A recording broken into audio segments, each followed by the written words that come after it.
For today's meditation, we are reading from the book of Joshua, chapter 11, verses 16 to 23.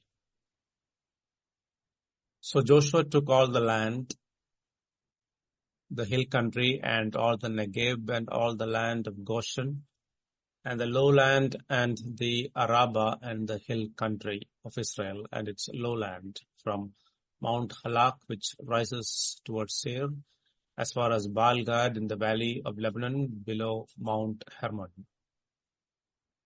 And he captured all their kings and struck them and put them to death. Joshua made war a long time with all those kings. There was not a city that made peace with the people of Israel except the Hivites, the inhabitants of Gibeon. They took them all in battle, for it was the Lord's doing to harden their hearts, that they should come against Israel in battle, in order that they should be devoted to destruction, and should receive no mercy, but be destroyed, just as the Lord commanded Moses. And Joshua came at that time and cut off the Anakim from the hill country, from Hebron, from Debir, from Anab, and from all the hill country of Judah, and from all the hill country of Israel. Joshua devoted them to destruction with their cities. There was none of the Anakim left in the land of the people of Israel. Only in Gaza, in Gath, and in Ashdod did some remain. So Joshua took the whole land according to all that the Lord had spoken to Moses. And Joshua gave it for an inheritance to Israel, according to their tribal allotments. And the land had rest from war. Starting with Jericho and Ai, Joshua and the people of Israel then captured 5 kings in the south of Canaan. Now their march was towards the north of Canaan, and to the east and to the west. All these kings joined forces to fight against Israel in the waters of Merom. 38 years back, the 12 spies who had gone into Canaan to spy out the land had given this report in Numbers chapter 13, verse 27. And they told him, "We came to the land to which you sent us. It flows with milk and honey, and this is its fruit. However, the people who dwell in the land are strong, and the cities are fortified and very large. And besides, we saw the descendants of Anak there. The Amalekites dwell in the land of the Negev. The Hittites, the Jebusites, and the Amorites dwell in the hill country.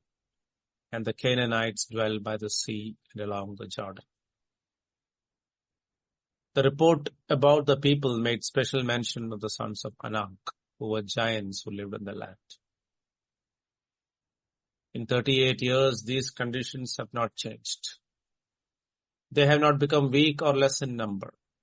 The cities are still fortified and well protected. Even though these cities were governed by individual kings, they could join forces together to fight a common enemy. In verse 4, "And they came out with all their troops, a great horde, in number like the sand that is on the seashore, with very many horses and chariots." The Israelites were largely outnumbered. Moreover, their enemies had horses and chariots, which the Israelites did not have. These are factors that put one side at a disadvantage. It would be suicidal to enter into such a war. But listen to the bold words of God to Joshua. "Do not be afraid of them. For tomorrow at this time I will give over all of them slain to Israel. You shall hamstring their horses and burn their chariots with fire." The time frame needed for God to destroy these forces is one day. He also told them to destroy the prize weapons of horses and chariots. Psalmist says in Psalm 20, "Some trust in horse chariots and some in horses. But we trust in the name of the Lord our God. They collapse and fall, but we rise and stand upright." When the Assyrians encamped around Jerusalem at the time of Hezekiah to eliminate the people of Israel, the Lord assured him, saying in Isaiah chapter 37, verse 33 onwards, Therefore, thus says the Lord concerning the king of Assyria. He shall not come into the city or shoot an arrow there or come before it with a shield or cast up a siege mound against it. By the way that he came, by the same he shall return, and he shall not come into the city, declares the Lord. For I will defend the city to save it, for my own sake and for the sake of my servant David. And the angel of the Lord went out and struck down 185,000 in the camp of the Assyrians. And when people arose early in the morning, behold, there were all dead bodies.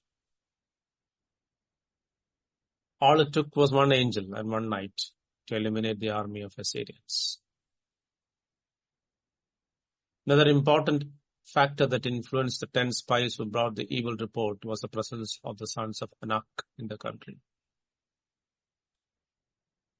They said there's no way we can take this land because the descendants of Anak are there and they're so big. We are like grasshoppers in their eyes and there is no way we could take them. Joshua and Caleb had stood up and said, yes, we can because God has promised to help us. And yet the other spies and the people of Israel said, no, we can't go. They did not trust God to help them take this land. Just as Joshua and Caleb had said at that time, the giants were no match for God.